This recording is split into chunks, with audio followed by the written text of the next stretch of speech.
Welcome to episode 13. This is the last episode in season 1.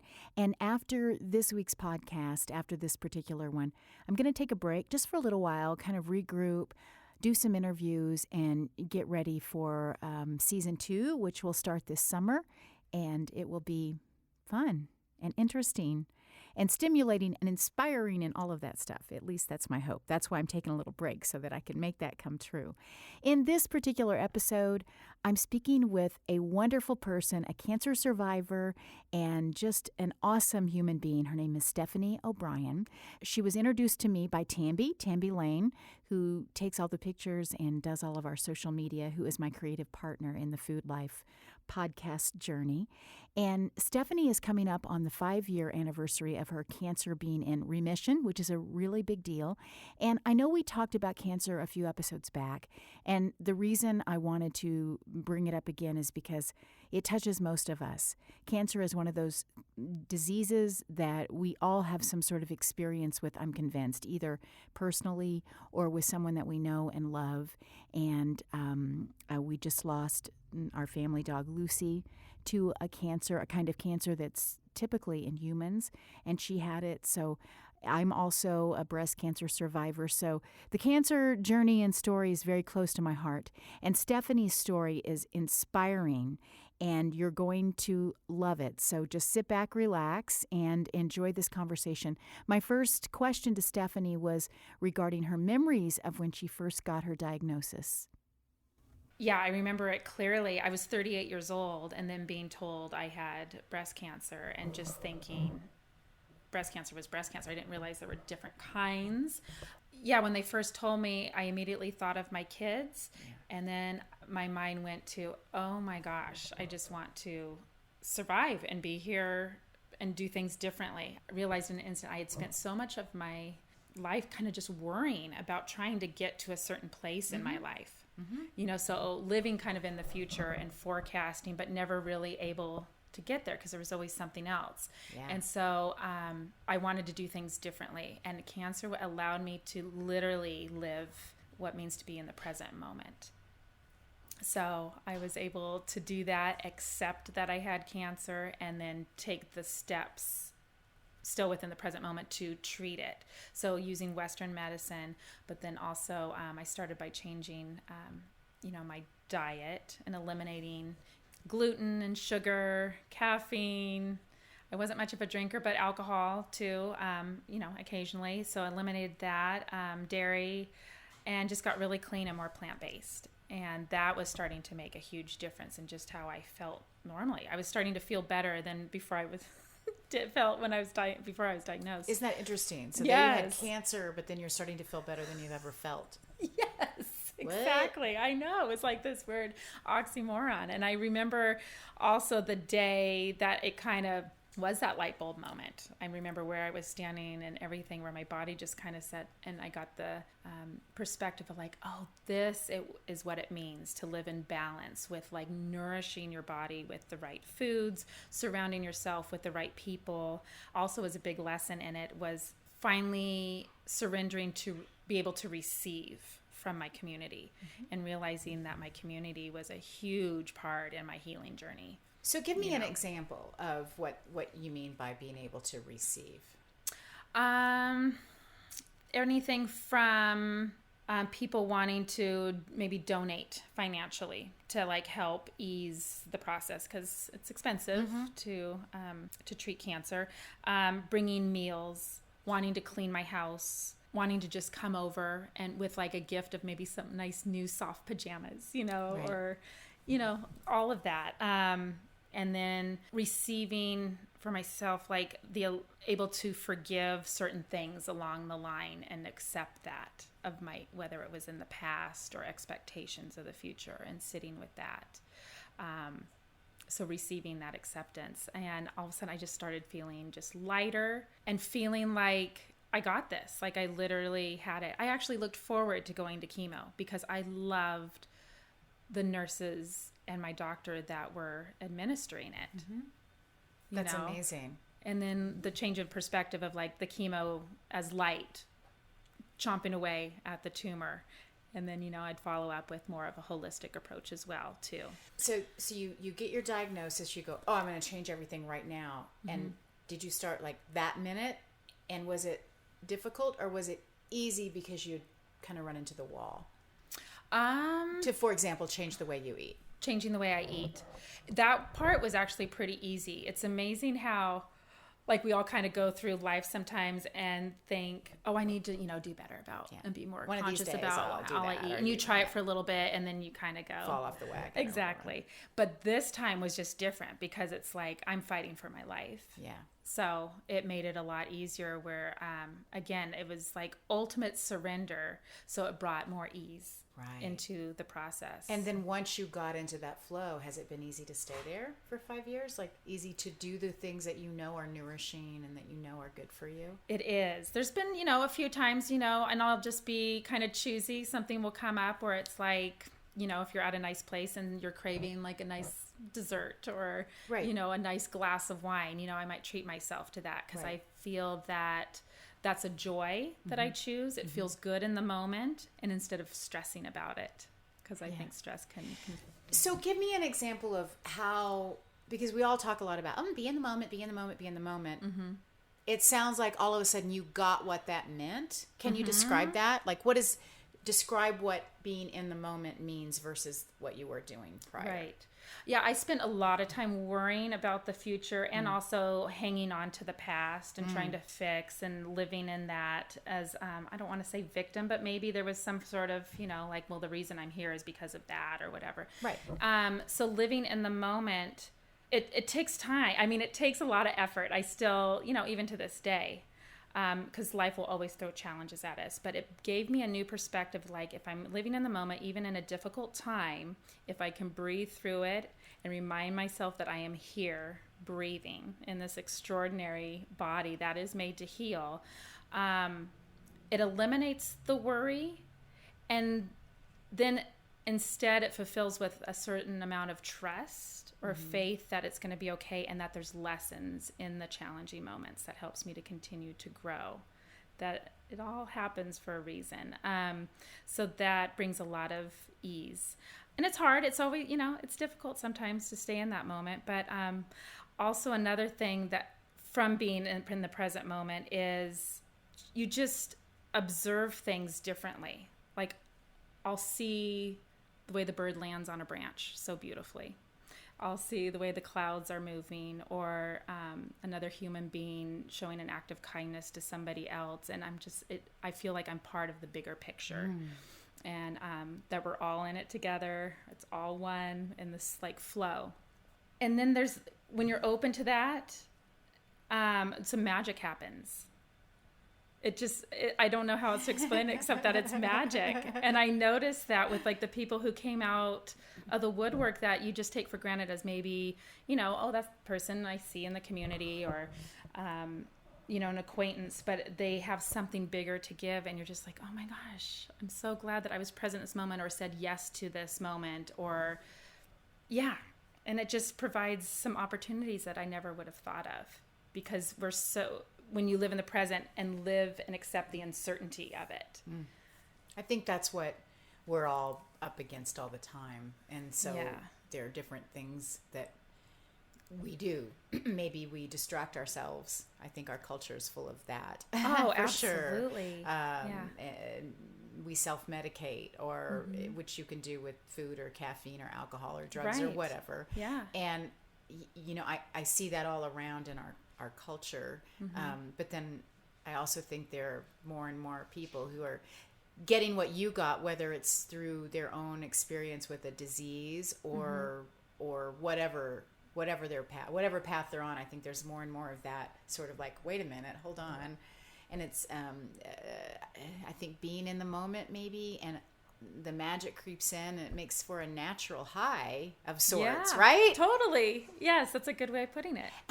So what about that? You said something about you knew you needed to change. You were finally, it's like, oh, I need to make changes now, including the people that maybe were in your life. Was that difficult? Was that hard to sift through? Were there any people that you had to let go of? My husband. Well, that's pretty big. I thought, there were some challenges leading up to that. And then I thought, well, cancer is going to be definitely the thing that will, I think, make or break it.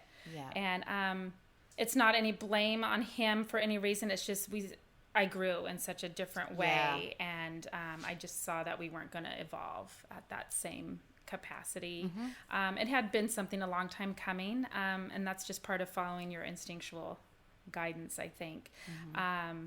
So that was part of it. And then not feeling like I have to say yes to absolutely everything in case of feeling left out or missing out on something, Yeah. And so just kind of being in tune with the present moment of how am I feeling? Like, am I tired? I could change my mind and say, I can't make it tonight. Or, and then you kind of just see who shows up for you. And so I was really lucky for the most part. There wasn't too many others that I needed to kind of weed out, but you just kind of learn to know which ones to really, allow in. That raises you up and makes you feel authentic, and then from a visit you can feel fulfilled. Those are the kind of people I want to hang out with. So how long did it take you for the cancer to recede? What was interesting, after doing this diet change, I remember I was taking everything. Everyone would say any sort of ingredient or any sort of food is good for cancer. I would be taking it. And then all of a sudden my body one day broke out from the neck down on these little spots. And the doctors, when I went in to get my port placement for chemo after having 2 chemo treatments without it, they couldn't even figure out what it was. And I had a feeling it was just my body detoxing because I was giving it what it needed. Mm-hmm. And then I had a PET scan and there was no evidence of the cancer. And I still had 14 more treatments to do and surgery and radiation to do. What? Yeah. So I went ahead and still continued to finish that. So I don't know. It makes me think, cancer is so mischievous and could be so different for every person. Yeah. So I'm not saying that anyone needs to do this, but for me, I think it gave me almost maybe a placebo effect though too, of maybe I was just lacking in something as simple as maybe vitamin D or surrendering, and just forgiving or accepting or allowing. And that just brought, more happiness and joy to my life. So maybe that was the piece that healed. I think I started looking at a different perspective of it being a disease and it being a dis-ease. There was something of a dis-ease in my life that I just needed to get in check. And this was that awakening for me. Wow. That was big enough. Wow. That's great. Yeah. Because if I hadn't done the treatment, they had said that the type of cancer, which was triple negative breast cancer, it's aggressive. They don't know what causes it. It has nothing to do with the hormones, and they just hope it responds well to chemo. So with that, I'm thinking it could have been just dis-ease in my body of not living my authentic and recognizing my purpose. Wow. I don't know, but it's a good story. It's a good story. It seems to be working for me. But so because this is the Food Life podcast, I always bring a food piece in there. Is there a recipe or maybe just something that you do with your food every day that you get excited to share with other people, and maybe some quick thing that you do for breakfast, or maybe a favorite meal or anything like that? Well, I juice every day with about 6 different vegetables, green vegetables that I put in my juice. So I do that daily. That's just kind of an automatic thing that I do. I do a lot of toast. I want to say I'm gluten-free, but maybe I'm a dirty gluten-free where so a dirty chai. Yeah, I gotcha. Right.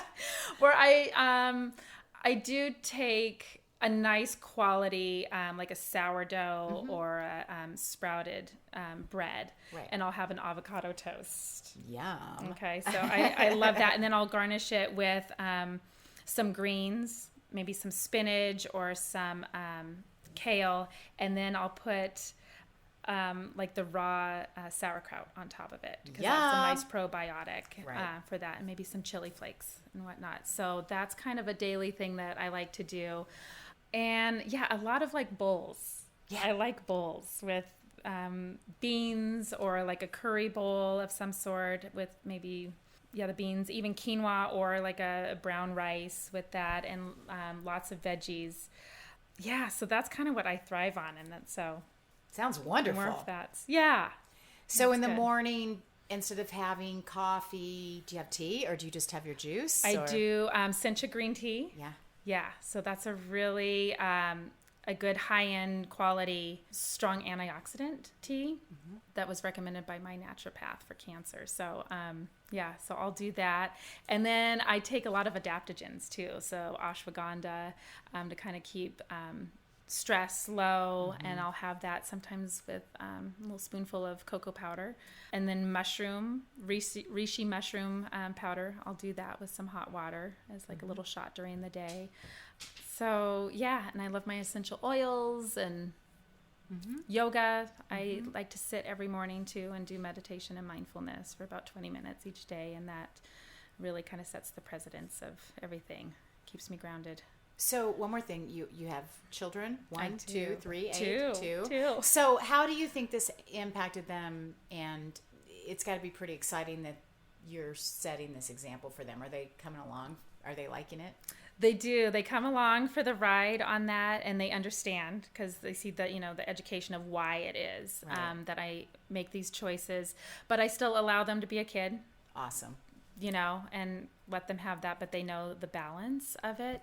So that's good. I'm really proud of them. And then when they see me, like, maybe add, because I'm trying to do dairy free, but if I add like a little feta cheese to something, a little sprinkle on that, they'll call me out on it. Oh, that's now, awesome. Mom, So Kids are the best police, really. they really are. They are, definitely. And so when you found out were you super honest with them from the get-go, or was that had to be difficult? I know my kids were teenagers at the time. It was still hard to talk to them. Very hard. Yeah. So when I was diagnosed, my son was 13 and my daughter was 8. And I kind of sat with it for a week, and it was about the day before chemo. Because I think that was the hardest thing, was to tell them. I don't know what it was, if I was so resistant of like disappointing them or letting them down or afflicting that worry onto them. Especially, I think, for my oldest, because he had seen his grandparents both pass with cancer. So I knew that he had the word cancer associated with that, and I was kind of afraid of that. So the day that we told him, it was a huge weight off my shoulders. We acknowledged it, we cried, and then all of a sudden just something came over me, and we were like, okay, let's go do this now. And got through it. And he went to one of the treatments with me to see how it all, what my day was consisting of, and it was really good. It brought us really a lot closer together. So cancer, my journey with cancer has been one of the best things that's happened to me. It was the shift that I needed. I got a lot from it, and I'm grateful for it. That's fantastic. That's awesome. Thank you, Yeah, Stephanie. thank you. That's beautiful. Thank you. Now, Tambi and I are going to go make your avocado toast in one of your bowls and take pictures of it, if that's okay. Nice. Is it okay? Oh my gosh, absolutely. Yeah, that's awesome. Absolutely. That'll be beautiful. That was cancer survivor and awesome human being, Stephanie O'Brien. Thank you, Stephanie, so much for being kind enough to share your story on the Food Life podcast.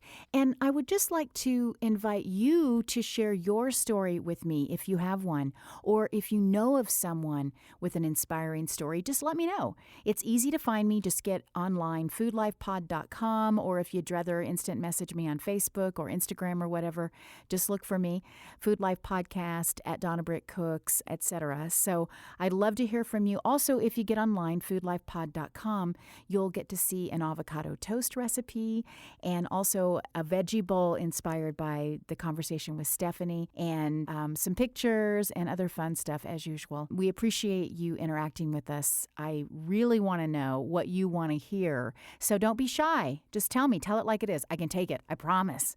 And like I said, this is episode 13. The end of season 1. Season 2 will start up again in just a few weeks in the summer, and I'm just going to go do some meditating and preparation and exploring and talking to people so that we can have an awesome season 2. Thank you so much. I appreciate it.